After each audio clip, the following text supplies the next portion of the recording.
Bueno, muy buenos días a todos, gracias por su tiempo, por su disposición. Primero quiero agradecer a la invitación y para presentar este trabajo, justamente un tema muy puntual que es la reanimación cardiopulmonar. Consideramos que es de las pocas técnicas médicas que no solamente pueden hacer profesionales de la salud, sino también la pueden realizar público en general. Y que fomenta habilidades prácticamente que cualquier persona pueda hacerlo y justamente alineándose a los principios de la salud pública. Una breve semblanza de formación: soy médico, colaboro en el Centro Médico ABC en la colocación de prótesis y en artroscopía de la empresa Artrex.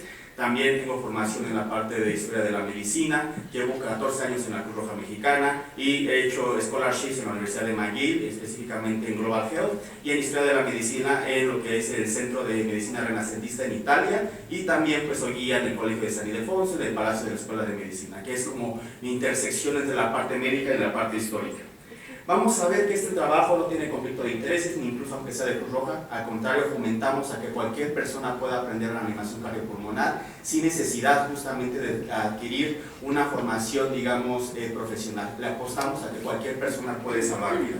Algo muy importante desde que el Cruz Roja que intentamos fomentar es que es esta formación dual, la parte profesional donde paramédicos y médicos pueden brindar la reanimación cardiopulmonar a través de una secuencia de pasos, y también cualquier público. En esta foto tenemos a dos compañeros prácticamente de la institución en su formación de capacitación, y de su lado derecho tenemos justamente a guardabosques en lo que es en la zona de Tlalpan. Son guardabosques voluntarios que nunca han tenido un acercamiento con el tema médico, y también se les inculca estas competencias para que puedan hacer la maniobra de RCP. Y justamente bajo estas bondades nos atiende por qué hacer RCP, cuál es la importancia de abordarlo.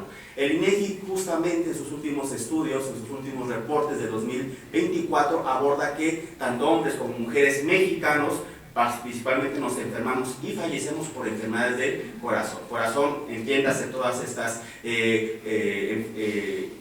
cardiopatías que prácticamente nos engloba y nos afecta no solamente a la ciudad, sino a las grandes metrópolis. También hay otras más, pero específicamente para el RCP, por eso nos preocupa y ocupa hacerlo efectivamente. Esta foto es muy interesante y de hecho nos recuerda a varias que se han hecho en congresos. Quizás muchos no se familiaricen o no puedan identificarla, pero esta foto es muy épica en el sentido que ahí se encuentran prácticamente quienes se encargan de consolidar la RCP moderna prácticamente en lo que va a ser en el siglo XX. Tenemos algunos nombres como Zafar, el Dr. Sol, justamente Lardal, que de hecho, quienes estén familiarizados, actualmente una de las empresas que se dedica a los maniquíes de RCP es este doctor noruego, entre otros más que también aportaron. Ojo, para la RCP o crear la consolidación y fundamentos no solamente fueron médicos, aportaron desde fisiólogos, aportaron desde la parte ingenieros, aportaron desde la parte enfermeros, entre otros más. Veamos la perspectiva y la parte multidisciplinaria que requirió para poder adaptar esta parte de la técnica. Remontando a los orígenes, Enrique Dussel nos fomenta el eurocentrismo, es decir, no abordar la historia solamente desde Europa, sino intentar abarcarla desde otras perspectivas, como lo que es Asia. Sabemos que en Asia este paper es bastante interesante porque recolecta un documento donde menciona las primeras reanimaciones cardiopulmonares que se hacían en la dinastía Han, pero no solamente recuperaban la parte del cuerpo, también rescataban la parte del alma, de la esencia. De hecho, en la parte china o en la medicina tradicional china se conoce este concepto como CIG, ¿no? Este concepto justamente que el alma va acompañada con la parte de la curación. Y también está muy asociada con los modelos mágicos religiosos, justamente para justificar por qué nos enfermamos y por qué atendemos estas enfermedades. Algo muy importante también tenemos dentro de lo religioso, hay muchos capítulos tanto en la Torá como en la parte de la Biblia y por supuesto también en algunos textos coránicos sobre profetas que ya intentaban la insuflación o prácticamente era como pasarle aire boca a boca, ¿no? Como el profeta Eliseo, si bien no era un RCP, pero se asociaba más a la parte mística, a la parte mágica, pero pues como antecedentes también se recupera porque era como que se asociaba que pasar aire, se asociaba como vas a darle otra vez la vida a esta persona a través de un concepto divino. Vamos a ver este cuadro muy famoso en el Museo del Prado, rescata igual dentro del arte sacro a este Diócrates que se dice que fallece y que había sido una persona no tan ejemplar dentro del contexto divino, y que en un momento resucita y vuelve a la vida y cuenta por 5 minutos ese contacto mágico y misterioso que tuvo prácticamente con un ser divino para posteriormente otra vez fallecer. Entonces tenemos una muestra representada en el mundo del arte, cómo se asocia prácticamente estos conceptos básicos técnicos del RCP.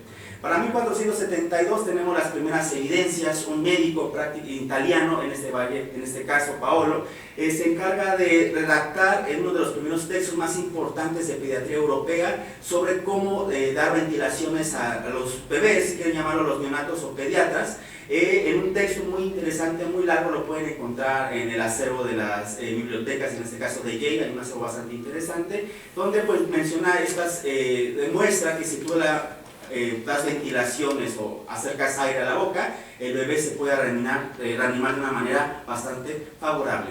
Vamos a ver que durante este transcurso hubieron otros métodos como flagelación, hubieron métodos como el calor, justamente, sobre todo por la teoría de Hipócrates, ¿no?, de los 4 humores, que también se asociaba que el calor, que el frío, la parte húmeda, y también algunas otras más un poco grotescas, como lo que fue el ciflón, ¿no? En este caso, lo que hacía Paracelso era poner ese tipo como si fuera una palanca y inyectaban aire, pero ¿qué creen? No lo hacían por la parte de la cavidad bucal, lo hacían por la parte anal. Entonces, era una fase de experimentación y supongo que los primeros que les tocaba esa parte pues no era tan grato y pues también los resultados no eran tan favorables, pero ahí están los antecedentes.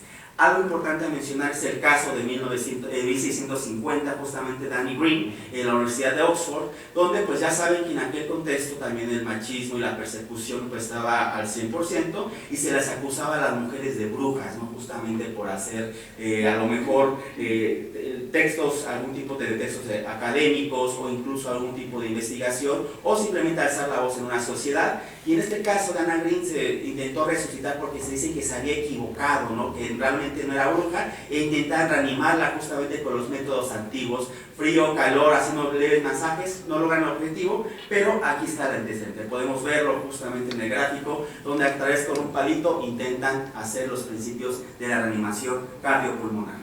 Otro personaje bastante que aportó fue el matemático, en este caso Giovanni. Algo muy interesante de la época del Renacimiento es que éramos multifacéticos, no solamente eran médicos, éramos matemáticos, éramos físicos, alquimistas, y él era matemático y médico, y justamente él empieza a establecer como una sirvienta a través, digamos, de identificando en un trabajo de parto, pudo ayudar a reanimar prácticamente a las personas que se vieron afectadas, ¿no? Obviamente estos textos prácticamente son más descriptivos y que no son una técnica como tal que se empieza a consolidar, pero al menos nos empieza a dar la idea de cómo se va construyendo este panorama que nos va a enriquecer próximamente.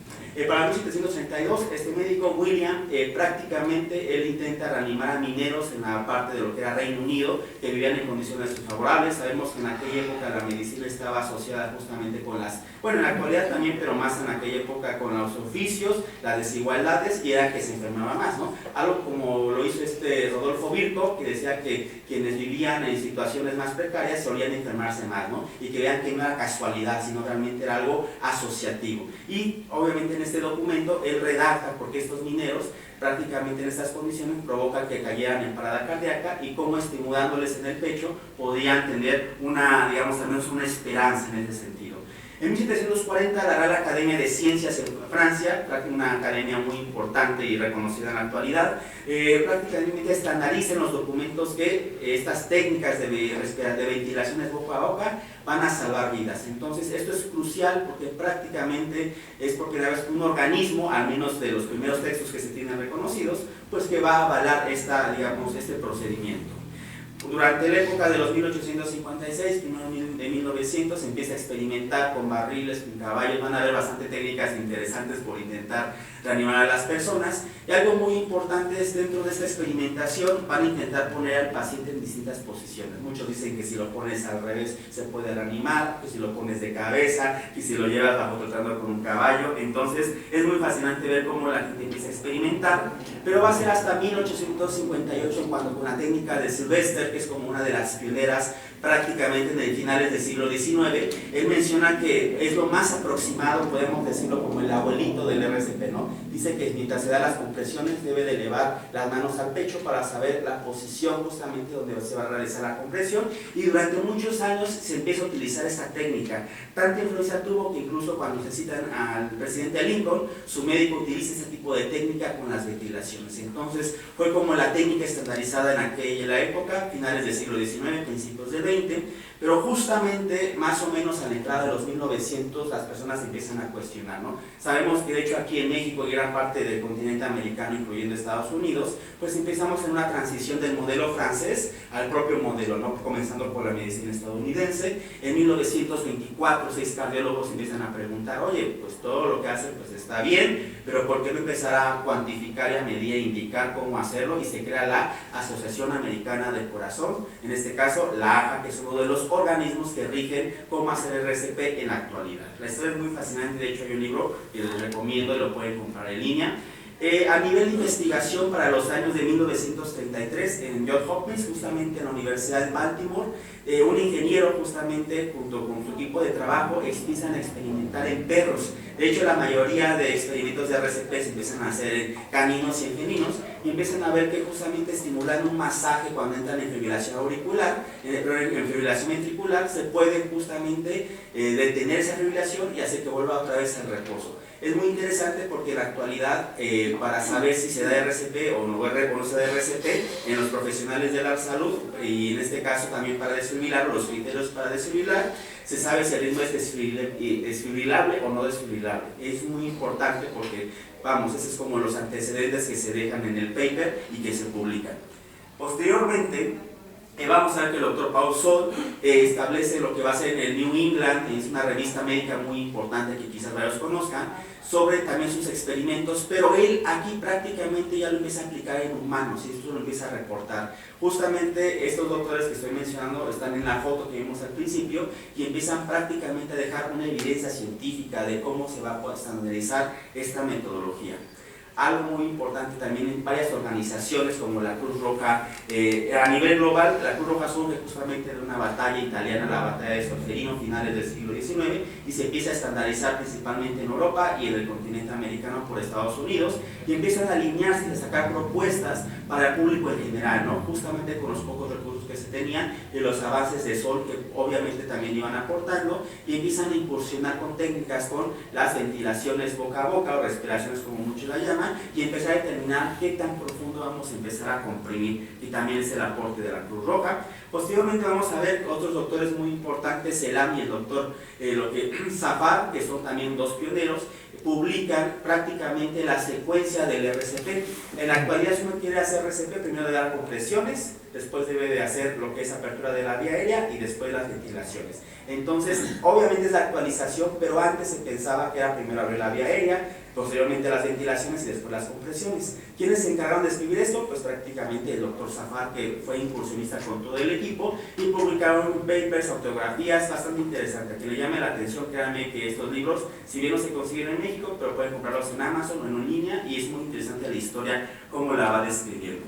Por último y no menos importante, Zafar, justamente con el ingeniero que habíamos mencionado anteriormente, se reúnen ya para estandarizar lo que conocemos como la RCP moderna. Lo publica en la revista JAMA, que es una de las revistas igual de más uso médico para la evidencia científica, donde empieza justamente una ilustración de cómo se debe aplicar la RCP y los criterios. Es decir, no es solamente dar compresiones por compresiones, empiezan a decir a qué velocidad, a qué ritmo, a qué profundidad, si hacer pausas o no hacer pausas. Todo esto lo empiezan a determinar, y justamente para los años de 1960.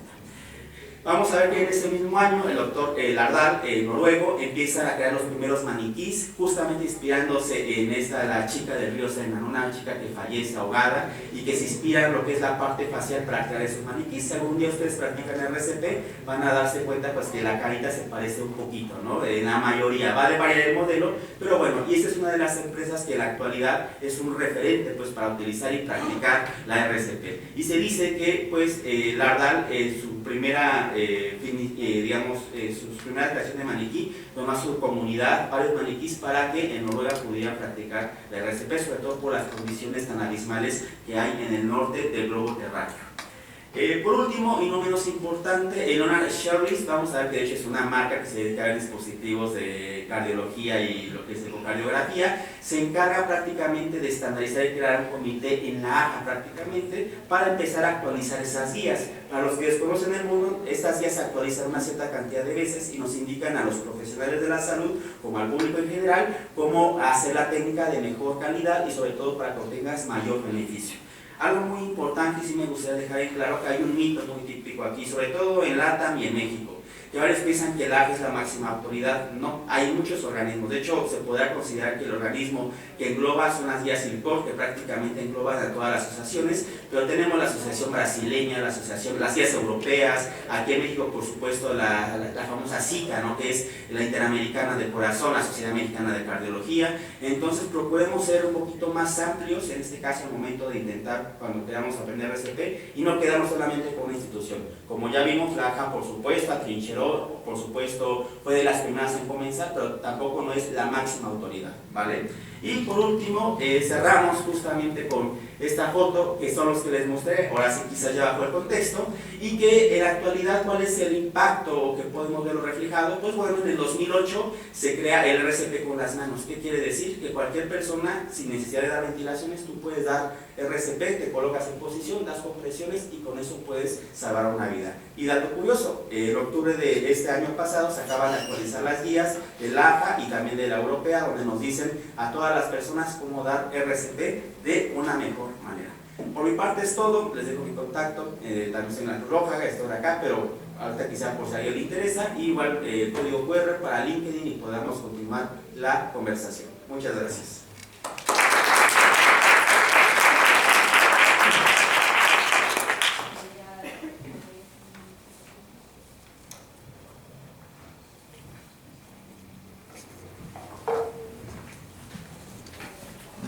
Le agradecemos mucho a José Luis Santiago Garduño su ponencia. Creo que nos permite preguntarnos más cosas y, como dices, extender la charla hacia entender las técnicas exploratorias en torno al cuerpo y cómo históricamente la reanimación y la respiración se han vuelto objeto de campo epistémico. Asimismo, como por ejemplo, estos maniquís de los que hablaba, nos permiten un acercamiento a la cultura material de la medicina y cómo, al fin y al cabo, los objetos tienen agencia en la salud y en el conocimiento. Creo que podemos hacer muchas cosas a partir de la ponencia del doctor. Bien, para continuar,